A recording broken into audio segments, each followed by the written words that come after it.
So I think we'll start in classic Tavor mode with an icebreaker so we know who's here, and also as a way of collecting some questions that can shape our agenda.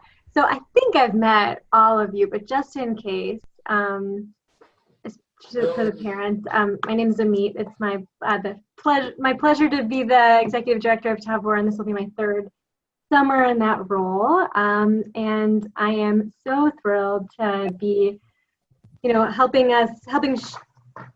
talk us through this inaugural year of the 5-week Bogrimot program that came from lots of conversations with Civic, conversations with Chanichimot, campers about how they wanted to grow and take on new challenges and adventure.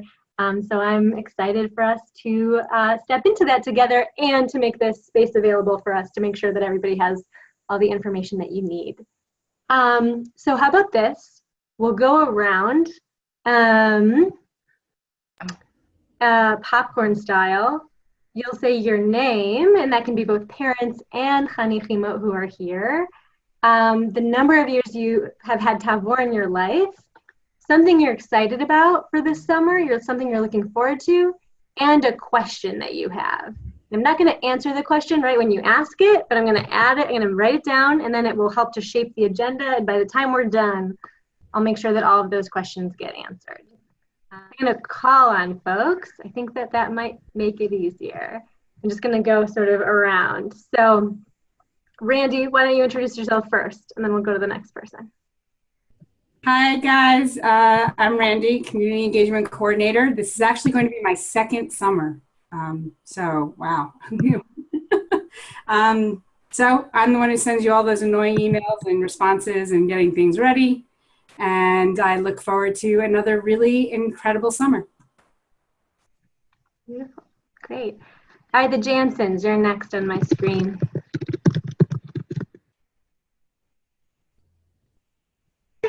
Oh, I'm Sophie. I'm Izzy. I'm Marla. Ron. This is Sophie and Izzy's sixth summer? Sure. Sixth summer. And I was a Chanicha also. And are we just introducing or asking our initial questions? Yeah, so say something you're excited about for the summer, Sophie and Izzy, and a question that you have that you want answered by the time we're done tonight. I'm excited to meet my second session food stock because I've heard a lot about them and I know that they're really great people. Oh, okay. I'm excited to see what we're gonna do during intersession and just that whole transition. Great. And any questions that you have? If you don't have one, that's okay. But if you are coming in with a question. Well, I don't have one yet. Not right now. Okay. The Klugers, you're next on my screen. I'm Milan. I'm Dana. How many years? I think it's been 6 years, 5 years, 5 or 6 years. I think I'm most excited for Tiyul. Tiyul sounds fun. Cool.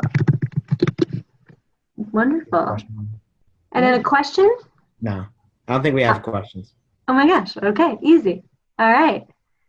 The Kozlovskis.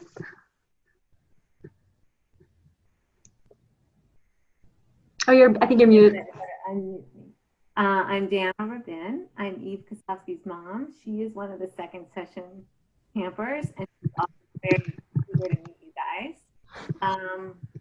Tavor in our lives since 2009. So we're in the 10th year. Second child, 10th year. And I know that Evie has a lot of questions. And so I guess I can bring them up later if they don't come up from the kids.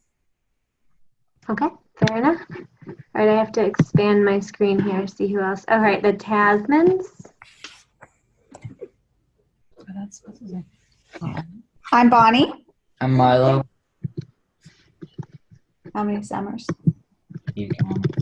Yeah, this is Milo's 8th summer.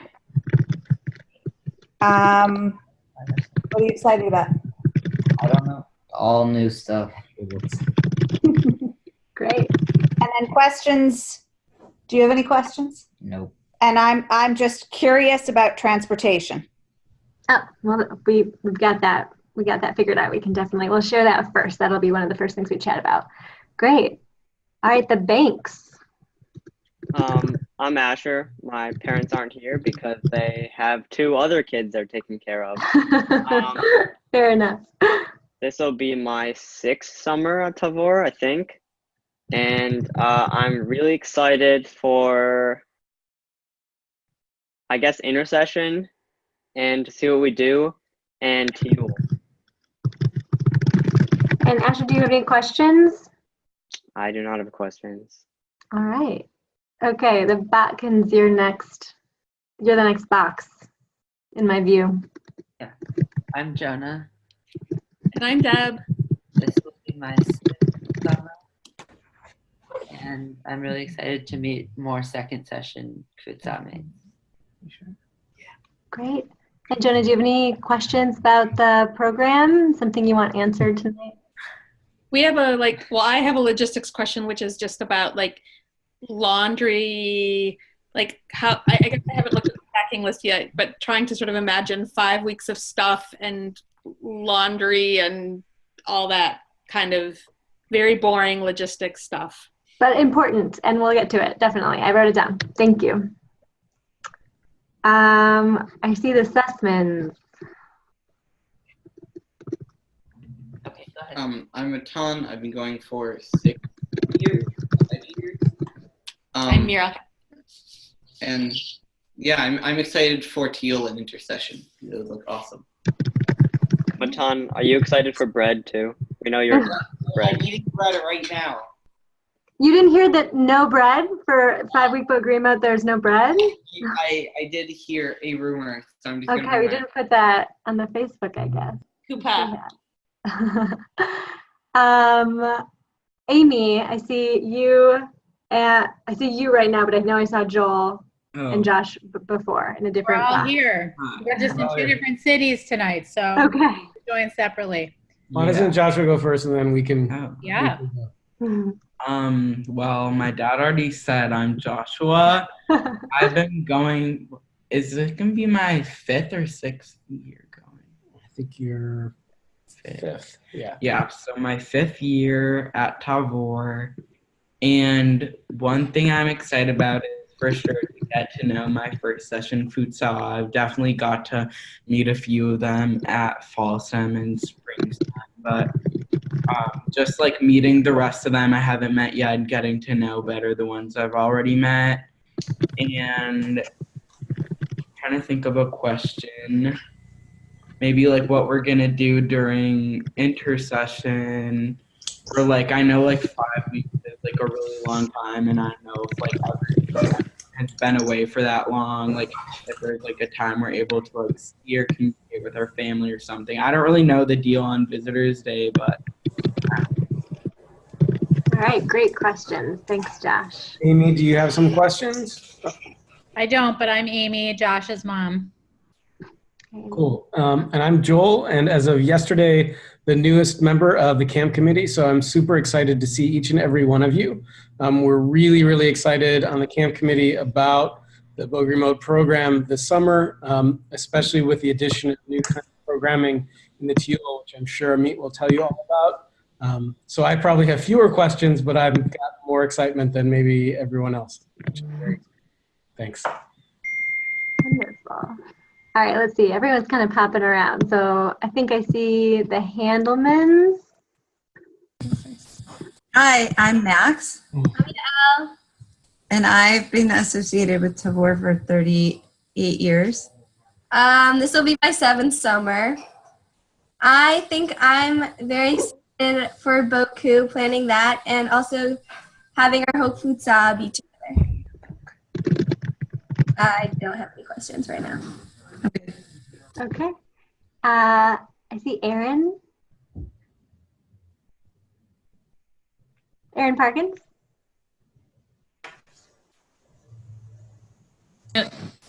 Hi. Hi. Can you hear us? Yes. Okay, go ahead. I'm Aaron. And this is what year?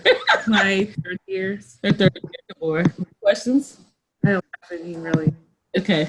I'm Andrea, Aaron's mom. No questions. I'm just interested in finding out how everything goes. We love Tavor, and that's it, really. Beautiful. All right, Gilia. Okay, got it. Hi, I'm Gilia. I'm Sarah. This is my 6th year at camp. And I'm really excited to see everyone and just spend another summer. Yeah. It'll be great. Beautiful. Any questions? What are we gonna do with the shtachim? Like, cause I know when we come first session, it's like in the Bogar Shetach, and then I don't know what's gonna happen. Interesting sessions. Yeah, that's a great question. I've added it to our agenda. The Schwartz family. Yeah, this is Matt.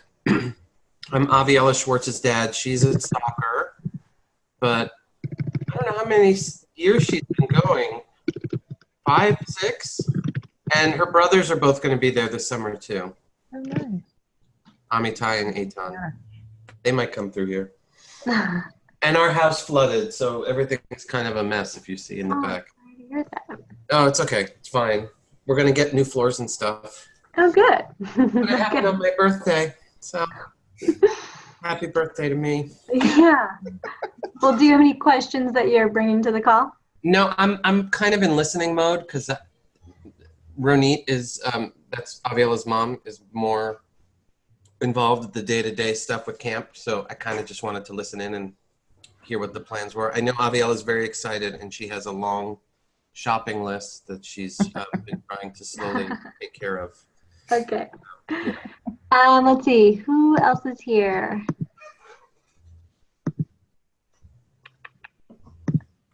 The Oppenheimers. Looks like you're muted. Okay, well maybe they'll join. Okay, anybody else who I haven't called on? All right. Okay, we'll get into it then. So big ideas is we're excited, for this new program, as I mentioned. I want to kick it to Randy, who's going to just talk about transportation really quickly, and then I'm going to dig into the schedule and the program. So transportation, there is, one second as I pull it up. You have a Chicago van. This will have a pickup in Skokie at 7:45 a.m. Central. Departing at 8 for a pickup at Hammond at 9:15. And then on your way to camp by 12:30 for, what is it, usually tomato soup and grilled cheese sandwiches. And then for our Ann Arbor families and Detroit families, we have the Detroit bus picking up at Adat Shalom at 9 a.m. and then on to Ann Arbor at 10 o'clock with the JCC and back to camp at 12:30. Cool. Thanks, Randy. So the big idea is it's the same arc, the same rhythm of transportation that you're used to, just a different day. Right. And if there are folks who are flying in and need some support getting picked up from an airport or need to get connected with somebody locally and perhaps spend the night before the program starts, we can help you make that happen. So just shoot Randy a message and we'll figure that piece out with you. I'm sorry, is this for between sessions, intersession, or before camp? And this is just on the way to the beginning of the session on the 30th and the way home. There's no transportation in between because they're staying as the program doesn't stop. Okay, so just to confirm, we're not going home, or there's no option to go home in the middle of the 2 sessions? That's correct. Okay, got it. Thank you for clarifying. Yes, we're just complicating Campminder even more. So sorry about that, but it will be worth it. Okay, so let's talk about the program a bit. As you likely noticed from looking at the calendar, you're arriving for the last week of first session. And how that's going to work is that really that first week of the program, while you're integrating and you'll be participating with Tavor generally, it's really a Kfutza seminar and really a skill building opportunity for you to get to build all of the skills that you'll need to have a safe, wonderful, enriching Tiyul experience the next week of your program. So you'll do Zman Chadash and some of the other classic times of day with everybody else.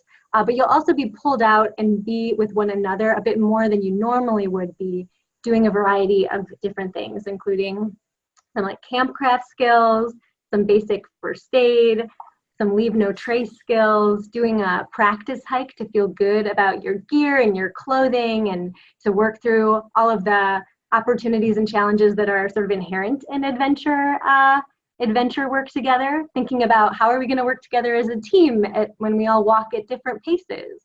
How will we decide who will lead on what day? And sort of thinking about those things ahead of time so that you can really hit the ground running together when you're on Tiyul.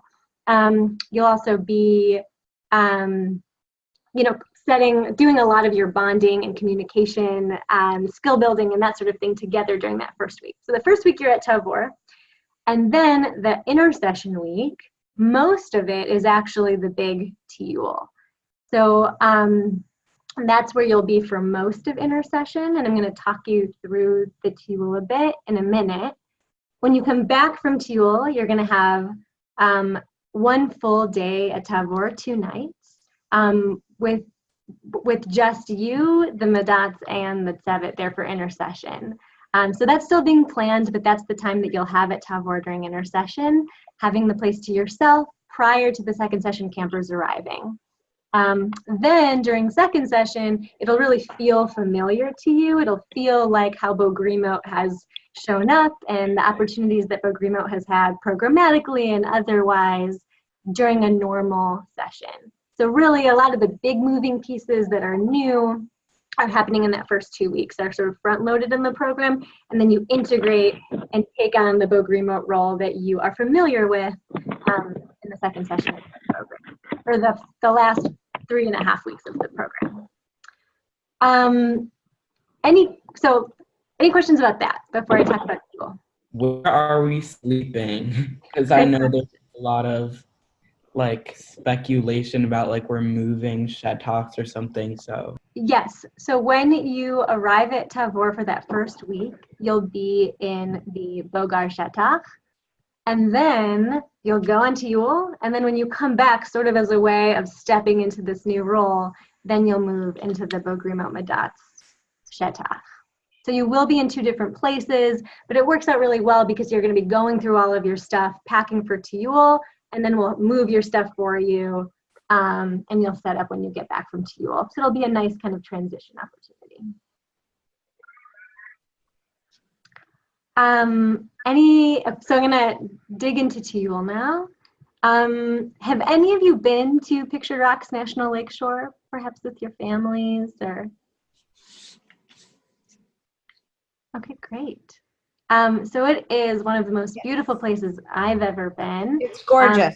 Oh, okay, great. It's a national lakeshore. It sits along the southern shore of, part of the southern shore of Lake Superior. It is sort of a meandering trail that goes through beautiful views of cliffs and coves and beaches, some of which are pebble beaches and sand beaches and rock beaches. It's really striking. And it has a really beautiful and accessible hiking trail. So the Tiyul is sort of part road trip, part backcountry camping trip. And when I say backcountry, I refer to a trip where you're carrying everything on your back with your friends and sort of hiking away from a parking lot and not having the convenience of a vehicle accessible to you while you're on the trip. So the way that the trip's going to work is it's 5 days, 4 nights. You're going to leave Tavor, head up to Wilderness State Park, which is Michigan State Park, and they have these incredible old cabins that were built by the Civilian Conservation Corps, and which was a part of the New Deal program. So you'll go up there, which is about halfway, or a little bit more than half of the drive, have a night together. That's front country camping. So you'll be in the cabins, but you'll have the vehicles accessible. It'll sort of be the staging area where you'll do your last preparation for the trip together and have a nice night camping in the cabins.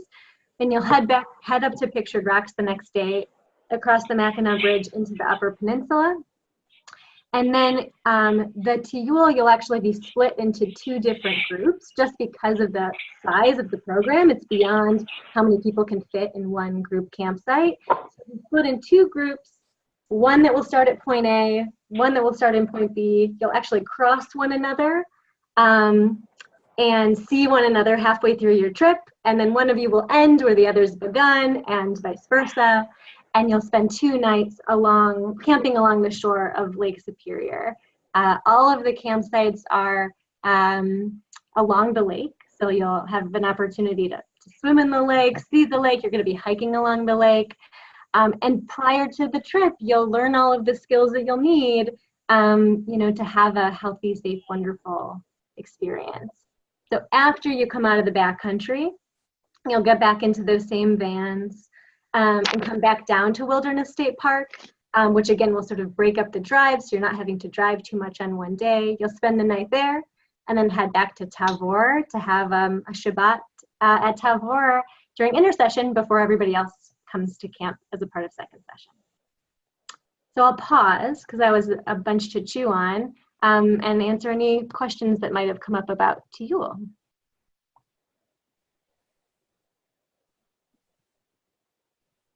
Ta-da. Okay. So Amit. Yeah.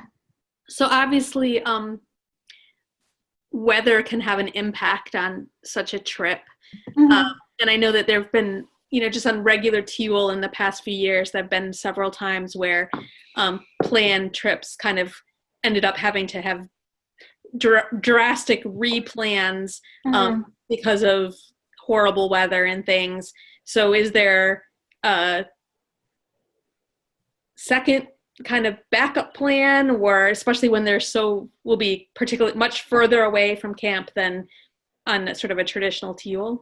Sure. So we do have a little bit of flexibility if something really unusual was in the forecast. We have some flexibility if we wanted to start the trip a day earlier or shorten the trip or something like that, and we could make that call.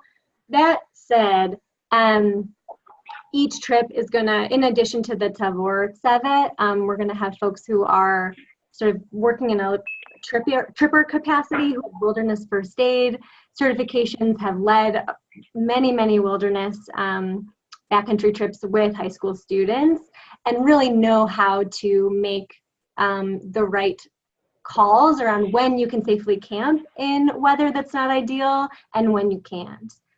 So I feel very confident in that crew who will be working collaboratively with the Tavor Tzevet to make calls about when to continue with the trip and when to call it.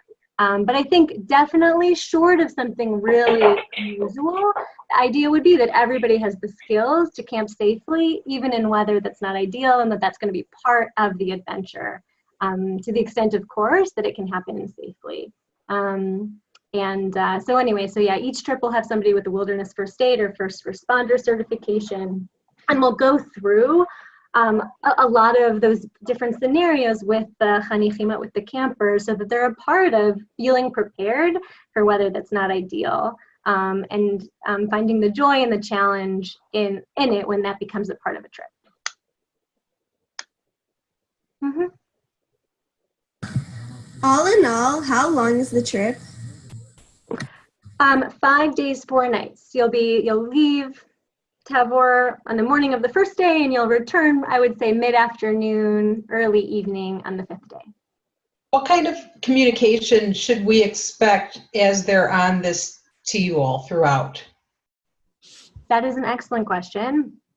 We're still shaping, and it would depend a little bit on service. What I'd imagine is I'll be in touch with folks, and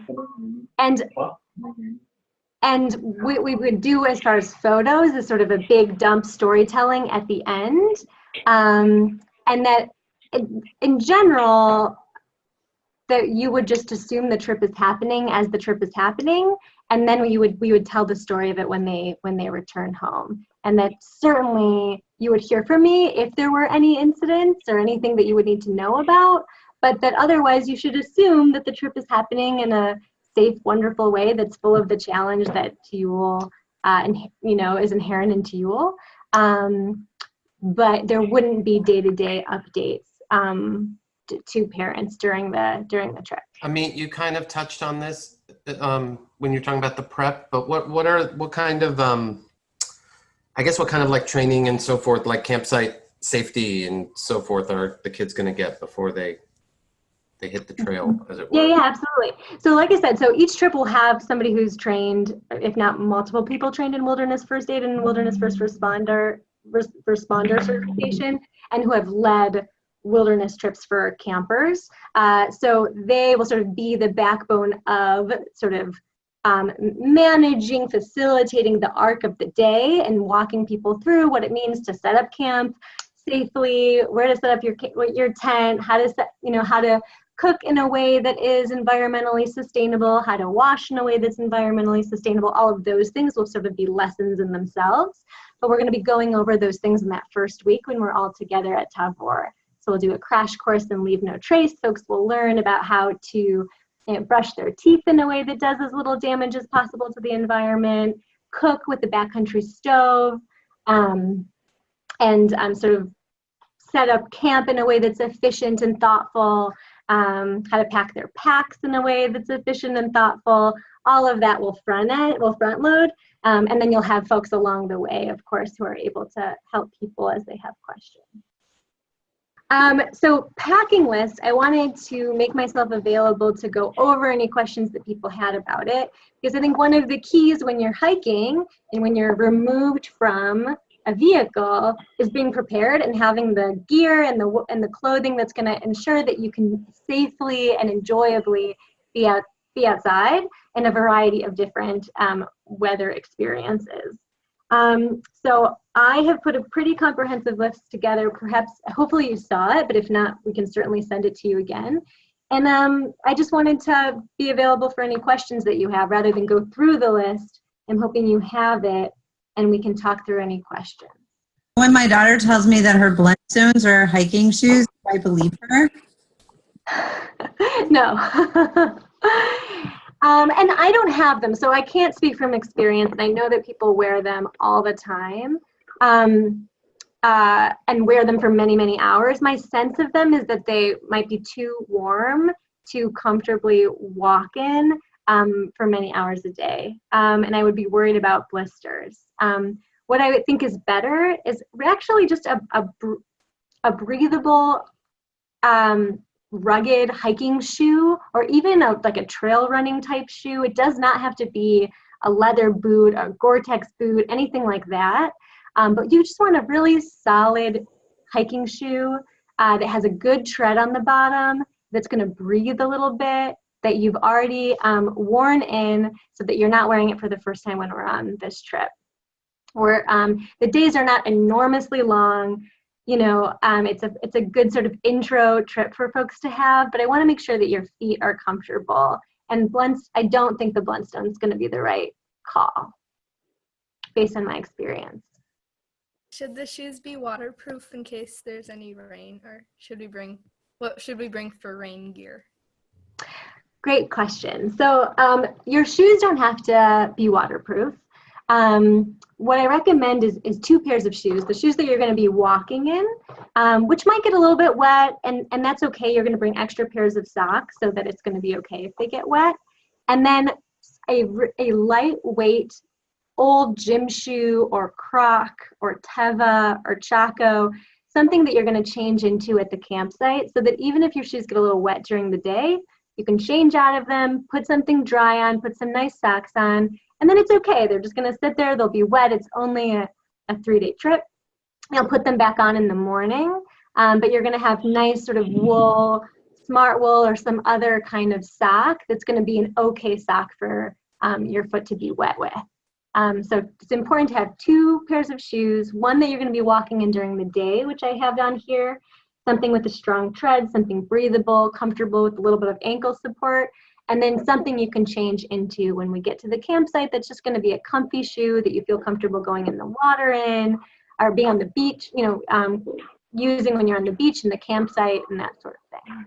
So this is kind of random, but like on the packing list, there were a lot of like bags listed. So how many bags should we bring? The big idea, and this is sort of a key in thinking about packing for a trip, is that when you're packing your bag, you want all the stuff that's going in the bag to sort of be in its own bag, because it helps to prevent it from getting wet if it were to rain during the day and you're hiking. So I say a bag that your sleeping bag is going to go in, because it's going to keep it protected. You're going to line it with a garbage bag, and I'll show you how to do it. But then you want to put it in another bag because it's going to just help kind of get it really small. So on one end of things, you can make it work with the garbage bag.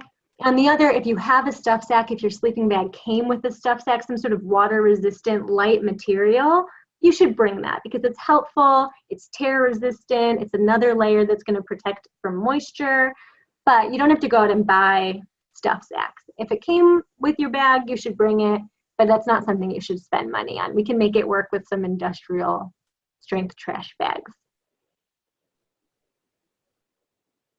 So I think the idea was I wanted your night clothes in one bag, I want your sleeping bag in a bag, and then we'll do a lot of Ziplocs for things that are accessible that you also want waterproofed. So really just 2 main bags. Okay, so it said like a backpack, the big backpack, and then it says something about a smaller backpack. Yes, I'm sorry, I misunderstood the question. That's so okay. I was referencing the bags that are going to go in your hiking pack. Yeah, in addition to that, so a day pack probably like you bring to Tavor anyway. Whatever you bring on the bus is sort of your personal bag that has your stuff in it. So you want a day pack because that's going to be what sort of you have with you on the van ride when we're driving to the various campsites. So just your accessible stuff that will, a lunch, a book, a warm layer, something like that. Just a normal day school backpack. And then the big item that is the item that you don't normally bring to camp is a hiking pack. And so I'm recommending 30 to 45 liters. If you have a 55 or 65 or 75 liter bag lying around that you have, that an uncle or an aunt or somebody has, bring that. We can always make it smaller. I just would like for it to, at minimum, hold 30 liters so that there's really going to be enough space for you to pack all of the things that you need and also hold some of the group's gear. I'd love, I want to make sure that this is financially accessible and that folks don't feel like they have to go buy a new hiking bag. So hopefully you can sort of do an inventory of neighbors and friends, of parents. I actually just before the call was looking on Facebook Marketplace. There's a ton on there.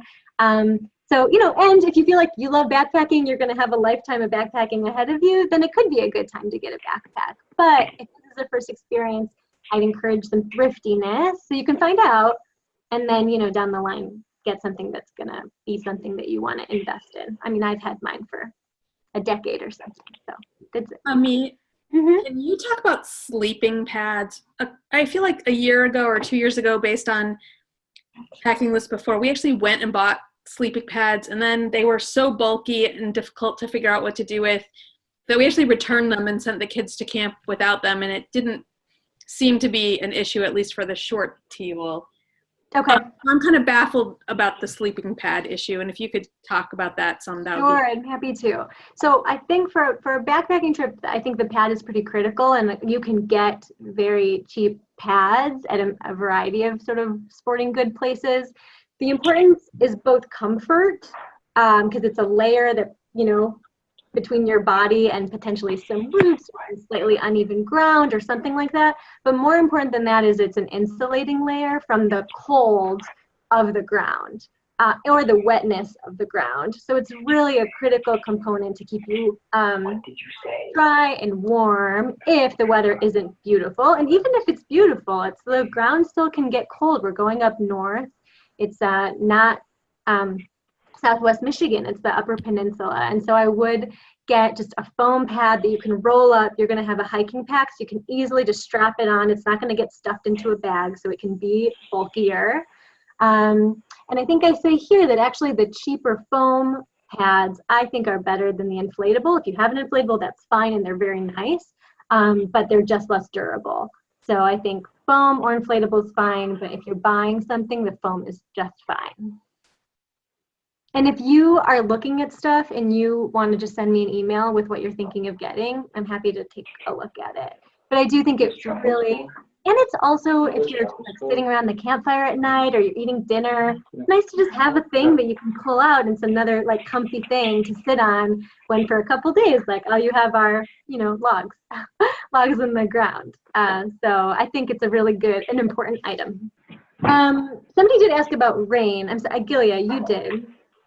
And I think I didn't fully answer. So shoes don't have to be Gore-Tex or waterproof, but you want something that's gonna perform, even if it's like slippery or wet, so something with good tread. But you do need to bring a rain jacket and rain pants. Because it may rain and we're gonna have to be in the world, in the park when it's raining. And so you want a good rain jacket and pants so that you can comfortably be in the rain. Again, we're gonna have a really strong system, so you always have something warm and dry to change into. And we'll go over that during the first week of the program. But it might be that you are in the rain for a period of the day. And so we wanna make sure that you're able to do that.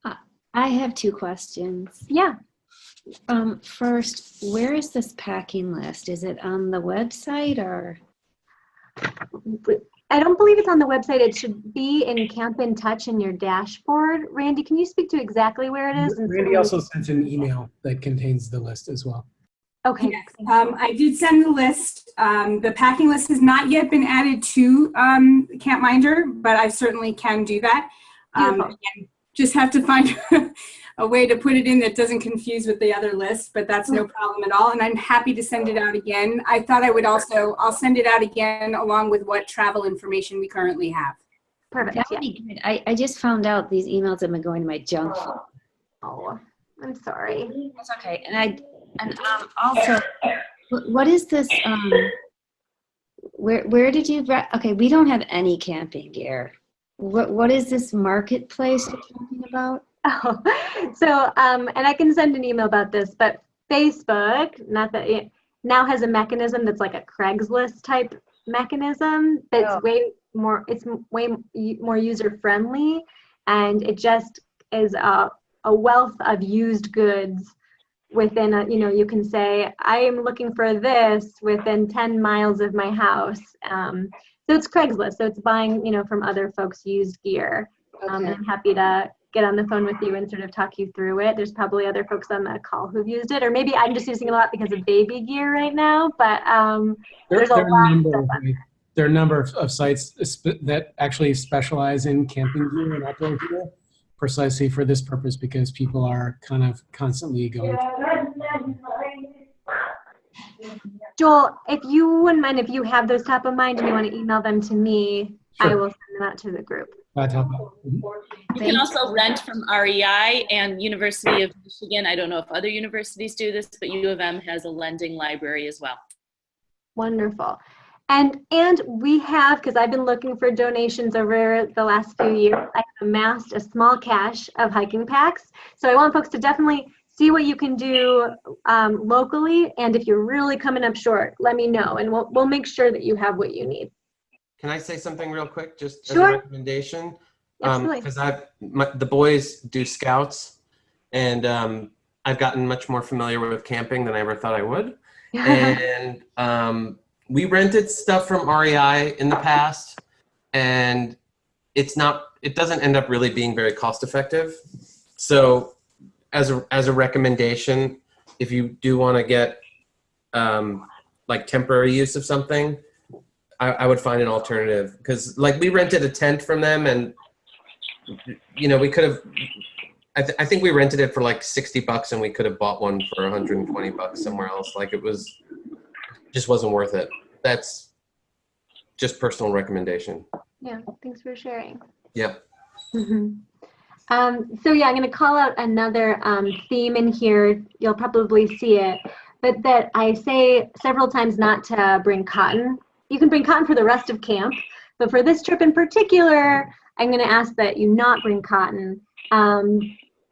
both fleece and wool, and in addition to smart wool and some of those other fabrics that are synthetic, are really good at keeping you warm even when they're wet, as opposed to cotton. So sort of every time you're going to see it, you're going to hat, gloves, socks, shirt, all of those things. Just want to link it up to stay away from cotton for this in particular.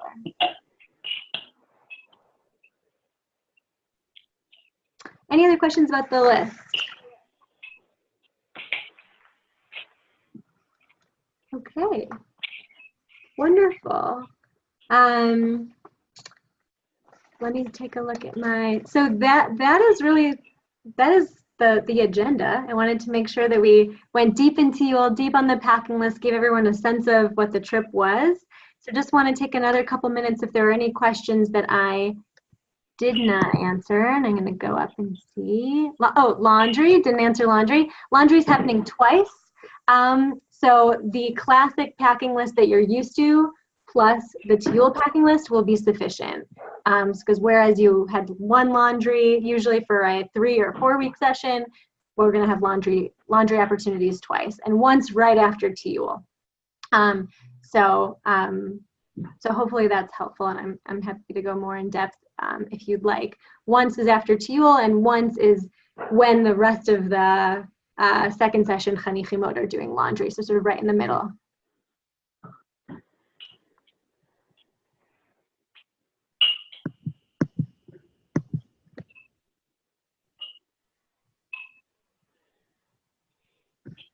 Any other questions? Amit, are you suggesting that maybe you pack part of the big duffel for camp and then separate, even before they get to camp, separate out the stuff that we think is going on Tiyul, since it's right at the beginning of the camping experience? Like, I think that would be a great idea. Okay. Yes, I think, yes, I hadn't thought of suggesting it specifically, but now I will officially suggest that. Yes, I think that's very smart, and it will make sure that the things that you want to take on Tiyul haven't been used to the extent that they can't continue to be used. Yeah. So I think that's a great idea. What we're going to do as far as packing, as we're sort of all going to pack together. So we'll make sure that everybody has everything that they need. We'll sort of do an inventory together. But I think absolutely that's a way to ensure that things are where they should be. And of course, every summer we talk about labeling, but this summer in particular, please be sure to label these items so we can make sure to get them back to the people that need them. I have one more question. There was actually the question about any kind of communication. Yes. Yes. So what we are playing with, we haven't figured out all of the logistics, is a phone call after the Tiyul experience. So we're still kicking around sort of exactly what that looks like. We think that it'd be a really wonderful time for folks to connect, tell the story of their adventure, recognize that it's a longer time to be away than the other sessions, and want to create some sort of opportunity to connect. But that also, allows for folks to be present and to celebrate with one another. And so we know it's tricky. Reflecting on my own experience when I used to lead wilderness trips, and we did have sort of a call from a payphone in town in the middle of the session, and it was sort of this sweet way of connecting and then getting back into the experience. And so we haven't figured out the specifics of it. I will make sure that we have a variety of days and times available so that we can make it work and make sure that everybody can make a connection. And so I'll be in touch with folks as we figure out the specifics of that. But that's what we're thinking, is that sort of during that intercession time before the other campers come back for second session, but after Tiyul, as a part of that sort of after the initial reflection, processing, being with one another, then having an opportunity to make a phone call home. I would also like to just add, while we were talking, I added the packing list to your forms. So when you go into Camp in Touch, they'll be there now listed in forms. Thanks, Randy. All right. Well, if nobody has any other questions, I will stick around if folks, want to connect for a few minutes. But meet@camptavor.org. Shoot me an email. I'm happy to talk with you individually if you have a question that you'd rather chat one-on-one about. I'm excited for everybody who's on this call, for our Chanichimo and for our parents, and I'm so thrilled that folks are taking this on and wanting to step into new adventures and take on new challenges and build new skills. And I'm excited to be a part of this with you this summer and to see you all in just a couple of months. So definitely don't hesitate to be in touch as you have questions. I'm going to send some of those resources along that Joel mentioned, and we can also send the packing list along again as well.